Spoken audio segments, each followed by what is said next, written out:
Snow drifted across the glass windows of the Silverline Rolls-Royce showroom, settling like fragile reminders of a world far gentler than the one that hardened the man now standing in the center of the polished floor. His clothes were stained with grease and dirt, his jacket torn from years of hard labor, and a heavy sack hung from his shoulder like a symbol of the life he carried, rough, unglamorous, and ignored by most. His name was Ray Marston, a garbage collector whose entire life had been defined by quiet sacrifices and long, unseen battles.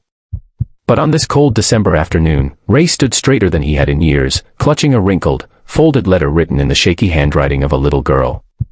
It was his daughter's Christmas wish, innocent, impossible, and heartbreakingly hopeful. "Daddy, one day.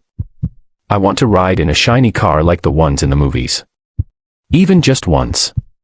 If you believe kindness still exists in the world, if you believe people deserve second chances, please like, comment, share, and subscribe to Kindness Corner. Tell us in the comments where you're watching from. Your support means the world to us." Ray knew he had no business being inside a place where every car cost more than his entire lifetime of earnings, but he had promised his daughter, Mira, that Christmas would be special. She had been sick for months, her little body frail from the illness doctors still struggled to name. Treatments drained Ray more than the icy wind on his morning routes, yet he refused to let her light fade. When she told him her dream, her only Christmas wish, he vowed to find a way. He could not buy a Rolls-Royce, but he could at least ask about renting one for a single magical hour. But as Ray stepped deeper into the gleaming showroom, the laughter began. It echoed off marble floors and glass walls, sharp and cold, bouncing between high ceilings and glittering chandeliers. The staff, dressed in polished black suits and perfect smiles, turned their attention to the dirt-covered man like he was a stain on the floor. Their eyes lingered on the sack over his shoulder, the grime on his boots, the patches on his jacket. One woman covered her mouth, trying to hide her grin. A young salesman nudged his colleague, whispering something cruel that made both look at Ray with barely concealed amusement. Ray felt the weight of their stares. Years of humiliation had taught him to look down, to swallow pain like bitter medicine. But today was different. He lifted his gaze, tightening his grip on Myra's letter. He didn't care if they mocked him. His daughter's wish mattered more than his pride. Inside him lived a courage that only a parent's love could ignite. He walked toward the main desk where Adrian Cole, a sharply dressed sales consultant, pretended to straighten his tie while smirking. The staff gathered slightly behind him, forming a small crowd of curiosity and mischief. Snow continued to fall outside, soft and peaceful, stark contrast to the cruelty growing inside the showroom. Ray cleared his throat, steadying his voice, refusing to let the tremble of old insecurities surface. As Ray began explaining why he was there, the laughter grew louder. They were entertained by the idea of a garbage collector wanting anything to do with vehicles whose rims alone cost more than his annual income. Some shook their heads, some pointed, others chuckled openly at the absurdity.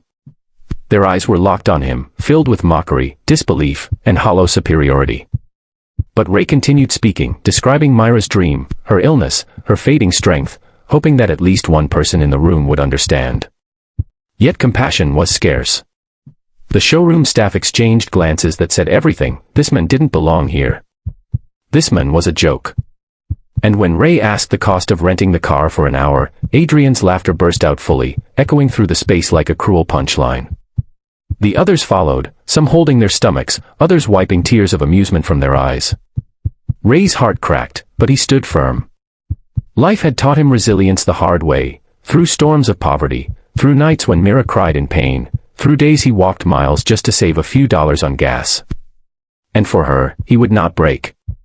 With a deep breath, he slowly reached into the sack on his back, not for trash, but for something far more precious.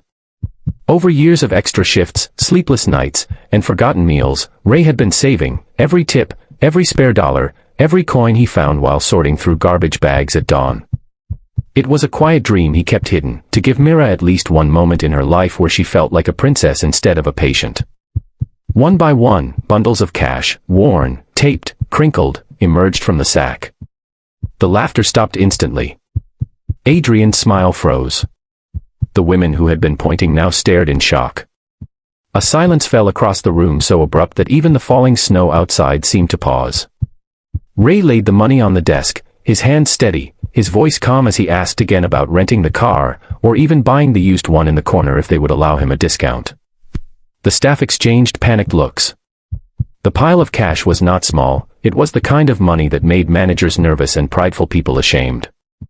Suddenly, the dirty jacket, the sack, the worn boots, they all told a different story. This wasn't a foolish man chasing a fantasy. This was a father who had moved mountains for his daughter. And standing before them now was not someone to laugh at, but someone they could never hope to match in devotion.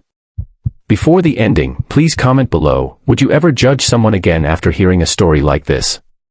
The showroom manager hurried over, apologizing excessively, offering Ray options he had never been given before, his tone now dripping with desperate professionalism. But Ray didn't listen to their sudden politeness.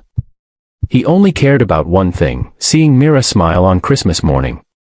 And when he finally drove the Rolls-Royce out of the showroom, slow, careful, proud, the staff watched in silence, realizing they had seen something rare, the quiet strength of a parent's love. If this story touched your heart, please like, comment, share, and subscribe to Kindness Corner. Your support helps us spread more real, emotional stories that remind the world what kindness truly looks like.